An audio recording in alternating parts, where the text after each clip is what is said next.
ಬೆಂಗಳೂರಿನಿಂದ ಶೃಂಗೇರಿಗೆ ಹೊರಟಿದ್ದ ಚಿಕ್ಕಮಗಳೂರು ಬಸ್ ಡಿಪೋಗೆ ಸೇರಿದ್ದ 2 ಸರ್ಕಾರಿ ಬಸ್ಗಳನ್ನು ಹಾಸನ ಜಿಲ್ಲೆಯ ಚನ್ನರಾಯಪಟ್ಟಣದಲ್ಲಿ ಸೀಜ್ ಮಾಡಲಾಗಿದೆ.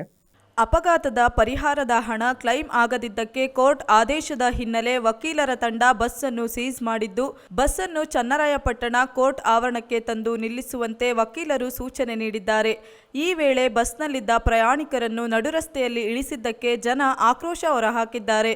ಬೆಂಗಳೂರಿನಿಂದ ಚಿಕ್ಕಮಗಳೂರಿಗೆ ಬರುವಾಗ ಮಾರ್ಗ ಮಧ್ಯೆ ಬಸ್ ಸೀಜ್ ಮಾಡಲಾಗಿದೆ. ಕೋರ್ಟ್ಗೆ ನಾವು ಕೇಸ್ ಹಾಕಿದ್ವಿ, ನಾವು ಪರಿಹಾರ ಕೇಳಿ. ನಮ್ಮ ವಕೀಲರು ದರ್ಶನ್ ಪಟೇಲ್ ಅಂತ ಹೇಳಿ ಅವ್ರ ಮುಖಾಂತರ ನಾವು ಕೋರ್ಟ್ಗೆ ಬಂದ್ವಿ. ಅದಾದಮೇಲೆ ಕೋರ್ಟ್ಗೆ 6 ತಿಂಗಳಲ್ಲಿ ನಮ್ಮ ವಕೀಲ ಸಾಹೇಬರು ನಮಗೆ ಗೆದ್ದು ಕೊಟ್ಟರು. ಆರ್ಡ್ರ್ ಆಯಿತು. ನಮಗೆ ರವಿಕಿರಣ 19 ಲಕ್ಷಕ್ಕೆ ಆರ್ಡ್ರ್ ಆಯಿತು. ರೇಣುಕಪ್ಪ ಅವ್ರಿಗೆ 13 ಲಕ್ಷಕ್ಕೆ ಆರ್ಡ್ರ್ ಆಯಿತು. ಆರ್ಡ್ರ್ ಆದರೂ ಕೂಡ 6 ತಿಂಗಳಾಯಿತು. 1 ವರ್ಷ ಕೊಡ್ತೀವಿ ಅಂತಂದರು, 3 ತಿಂಗಳು ಬಿಟ್ಟು ಕೊಡ್ತೀವಿ ಅಂತಂದರು. ಅದಾದಮೇಲೂ ಕೂಡ ಅವರು ಚಿಕ್ಕಮಗಳೂರು ಡಿಪೋದವರು ಹಣನ ಕೊಡಲೇ ಇಲ್ಲ ನಮಗೆ.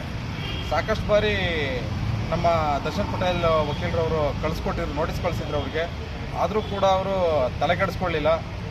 ನಾವು ಮತ್ತೆ ಬೇಡ್ಕೊಂಡು ವಕೀಲ ಸಾಹೇಬ್ರನ್ನ ಏನಾದರೂ ಮಾಡಿ ನಮಗೆ ಪರಿಹಾರನ ಒದಗಿಸ್ಕೊಡಿ ಅಂತ. ಅದ್ರ ಮುಖಾಂತರವಾಗಿ ಇವತ್ತು 2 ಗಾಡಿಗಳನ್ನ, ಚಿಕ್ಕಮಗಳೂರು ಡಿಪೋದ 2 ಗಾಡಿಗಳನ್ನ ಜಪ್ತಿ ಮಾಡಿ ಸರ್ಕಾರದ ಕೋರ್ಟಿನ ಆದೇಶದಂತೆ ನಮಗೆ ಇವತ್ತು ಅವ್ರೇನು ಪರಿಹಾರ ಕೊಡಬೇಕು ಅದನ್ನು ಹಣನ ಕೊಡಿಸ್ತೀವಿ. ಇಲ್ಲಾಂತಂದರೆ ಈ ಒಂದು ಇದನ್ನು ಮುಂದೆ ಏನು ಮಾಡಬೇಕು ಅಂತೇಳಿ ನೆಕ್ಸ್ಟು ಕೋರ್ಟ್ ಮುಂದೆ ಪ್ರೊಡ್ಯೂಸ್ ಮಾಡಿ ಕೊಡಿಸ್ತೀವಿ ಅಂತ ಹೇಳಿದ್ದಾರೆ. ದಯಮಾಡಿ ಆದಷ್ಟು ಬೇಗ ನಮಗೆ ಪರಿಹಾರನ ಕೊಡಿಸ್ಬೇಕು ಅಂತೇಳಿ ಈ ಮುಖ ಕೇಳ್ಕೊತೀನಿ. ಮತ್ತು ದ್ವಿಚಕ್ರ ವಾಹನಕ್ಕೆ ಅಪಘಾತ ಆಗಿತ್ತು.